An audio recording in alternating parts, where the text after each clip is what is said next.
Hello everyone, it's Sheila back again. I'm back with more Happy Meal. This parcel came from Every, used to be Hermes. They delivered this morning quite early actually.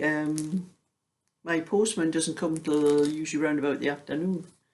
But I've already opened the top, because there's so much tape and thing around it and that like that, and I was trying to find the end, and I could see that's the bottom of the bag there, so I thought the top must be here somewhere. So anyway, I've opened it up a little bit and I can see this wool. I knew by the feel of it before I even opened it that there was wool in it, but I can see there's some white wool there, so I'm going to pull it out and see what's in, because I don't know who this is from.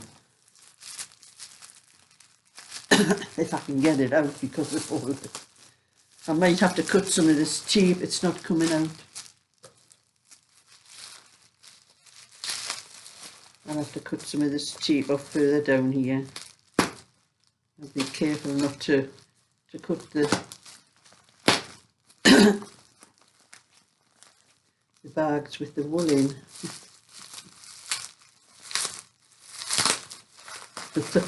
So well wrapped, this one. Like trying to get into Fort Knox. I'm going to have to cut this here to split it. Once I get this out, it might come out easier. What's coming?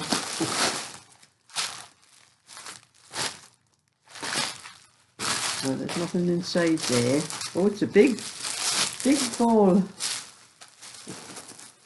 A very big ball of white Faircroft Junior shades, double knitting, ideal for baby and junior wear. And how much is in this ball? Where does it tell you? 1,500 meters. How much is that then? 15 balls. 15 balls, is it? 1,500, yes, 15. No, it's not. That's 5. That's meters, that not balls. 5. Oh, there it is. I cannot see for looking. 500 grams. I thought it cannot be 1,500 grams in that. 500 grams. Well, I don't know who sent this because there's nothing in the bag. So I can't say Happy Meal from whoever it is because I don't know who sent it. But whoever has sent this to me, if you put a comment in when I put this video on so I can thank you, because I don't know whether this is one of the ones that Lynn's mentioned or I've got some other nice subscriber who sent me some massive ball of wool, that 500 grams. Yeah, and I do use a lot of weight, so it comes in very handy. And I've never seen this one before, Faircroft. I'll have to look them up. Let's see, wool. Oh, it's Woolcraft. Woolcraft. So this is from what were they selling? Woolcraft. Excuse me.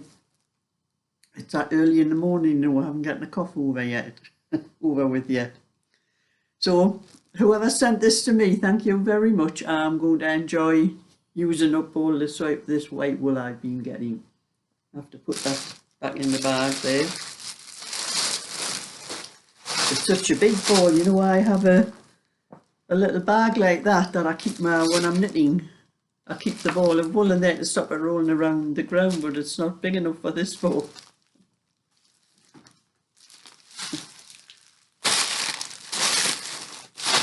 Put that down there.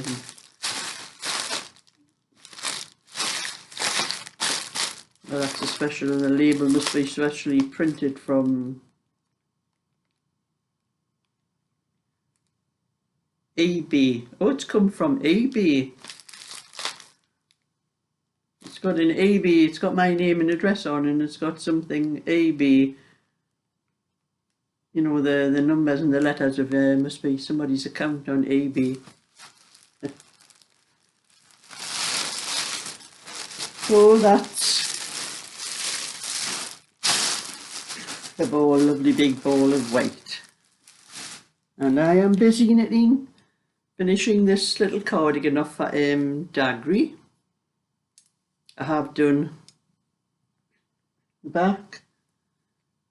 I did the back first, and then I did one of the fronts. Is that the other side? Yes, that's one of the fronts.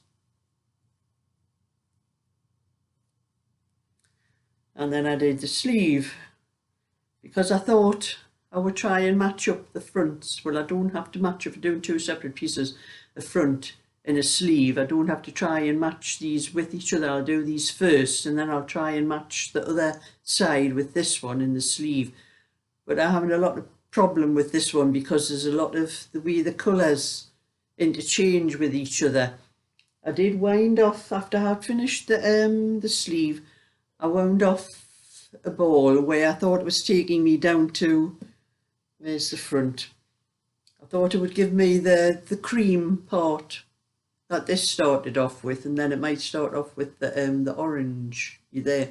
But I mustn't have wound enough off because I've started knitting with it. And it's further than, that's about the distance. It's a little bit further than what I have done on there, and there's still quite a bit of cream on the ball. So it was a little bit difficult with this one for to work out how to match the colour. So I'm just knitting as is. It'll come out the way it's supposed to be, really, this type of wool, but just a lot of people, which doesn't bother me, but a lot of people do like it to match, but I cannot manage it with this one. It is a little bit awkward because of the way the colours work out in it. So anyway, I just have to finish that one off, and then I can get that parcel sent away to the United States for Dagry. And I am using my I do have a little set of needles like these. I bought these ones originally quite a long time ago, actually. When I first started doing tutorials on my channel, I was using the longer needles, and sometimes I use the bench in my kitchen, or sometimes I use the table in my living room. But whenever I was knitting, all you could hear in the video, as well as me doing the tutorial, was the needles clacking on the bench because of the distance, because of where the camera was, and I didn't have enough distance for to hold them up so they were off the bench or the table, and all you could hear was the clack every so often on the bench. So I bought these ones. I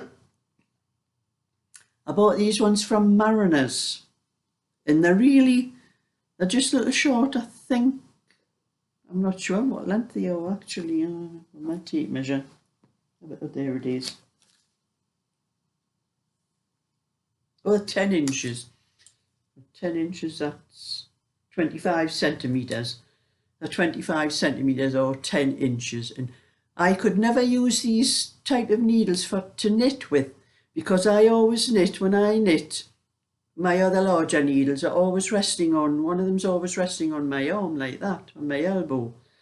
And I could never knit with these. I couldn't get the habit or used to them knitting with a needle not resting on my arm.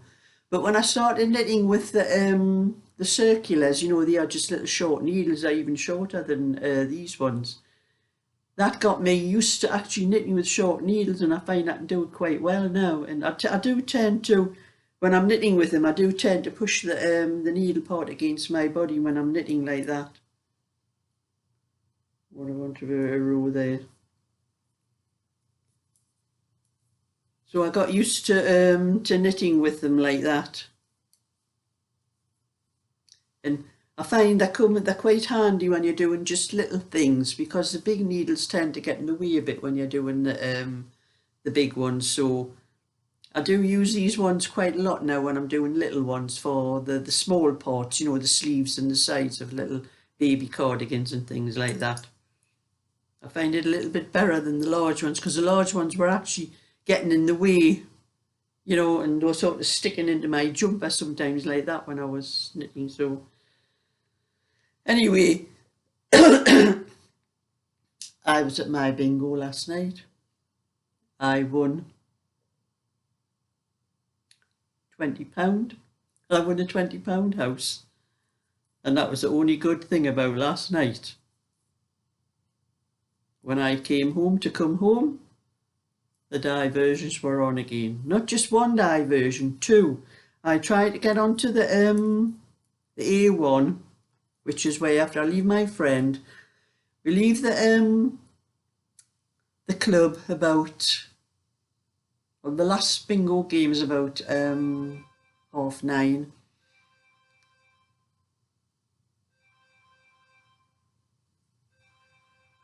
I can hear my phone ringing. I'll have to go and check. So that's me back again. My phone was ringing. Just a scam call. But I also heard that cash register sound when I picked my phone up on eBay. I have just sold 3 of my knitting patterns. I have 3 knitting patterns up on eBay.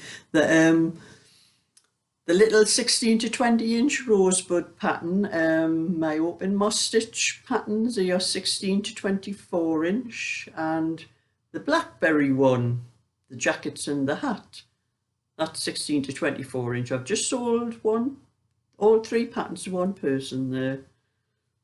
So that was a good idea, putting my patterns for anyone who wanted them printed out but didn't have a printer or anything like that. I thought it was easier just to put them up on eBay, and then anybody that wanted them could just buy them off eBay, and I would just send them to them the way I was doing before. So anyway, I was telling you about diversions last night. They'll be the death of me. I think I looked at my watch. My watch tells me my blood pressure and things like that, and I think it was way up last night when I stopped at some traffic lights and had a quick look at my my thing, and it was a way up 115, my the top number on my thing. And that's what the diversions do to me. Not that I don't know what I'm doing, not that type of thing. They just annoy me because it's just happening too regular. But I usually leave the club about, the last bingo game's about 9:30, and it's only one game, so we usually leave in about 9:45, about 22, 9:45, and I drop my friend off, and it's usually it takes about 35 minutes altogether from dropping my friend off to me getting home, normally if there's no diversions. So drop my friend off, drove down to join the A1, which just takes me part of the way home. Diversion. Couldn't get onto the A1. The diversion takes me all the way to where I would normally come off the A1 to go onto another road. And I know that diversion off by heart. I've done it that many times. So follow the diversion and come onto the other place where we have had the roundabout road was blocked. Sandy Lane it's called. I come past the Gosforth Park Hotel. That's where I come off the A1 normally, but the diversion takes me there. So I go on to the A1056. That's the road I take from there onto a place called Sandy Lane. And at the end of that road, there's a big roundabout. There's been diversions for a little while because they've been putting traffic lights on and painting the markings on the road and everything. And it was clear last week, and I thought, oh great, all the traffic lights are there and everything, they're just not working yet. I thought, oh great, it'll be okay. No, that road was blocked again. So I had to go up. Instead of going round the roundabout, I'm here and I just go around, and it's more or less going straight across the roundabout and off. And there's about 2 or 3 more roundabouts before I get home, before I get down to the place where the diversion would take me to if there's a diversion on.